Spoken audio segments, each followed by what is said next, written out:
Paul McCartney, Billy Joel, Paul Simon, Neil Young, Bob Dylan, the Rolling Stones.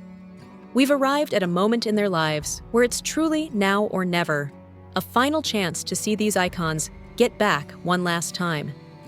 The music industry has always revolved around youth and image, but every so often, something breaks through that cycle. A rare opportunity to witness living history. Sir Paul McCartney's Saturday night performance at Coors Field isn't just another concert. It's a portal to the last surviving spark of Beatlemania, a phenomenon that began 62 years ago and now exists mostly in faded black and white footage. Former Denver Post rock critic Ricardo Baca once said that a McCartney concert is the closest today's fans will ever get to the original Beatles experience. He wrote that back in 2010, when McCartney was 68. Even then, Baca noted, it was worth seizing every opportunity to see him live, because McCartney remains our strongest link to the greatest band in rock history, and he carries that legacy proudly.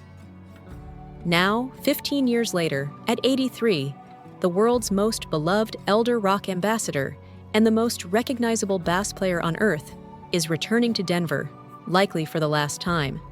And if you're wondering what kind of night awaits, prepare for a surprise, because he opens the show with Help.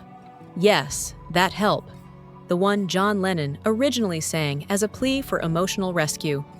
McCartney has never before taken the lead on that song in concert, making this tour the first official time since 1965 that it's been performed live by a Beatle. According to Rolling Stone, the moment becomes the emotional peak of the entire show. Critic Rob Sheffield described it as a knockout moment in a night full of them, saying McCartney turned the performance into both a mission statement and a challenge, inviting the audience to match his energy as he celebrated just how far he's come.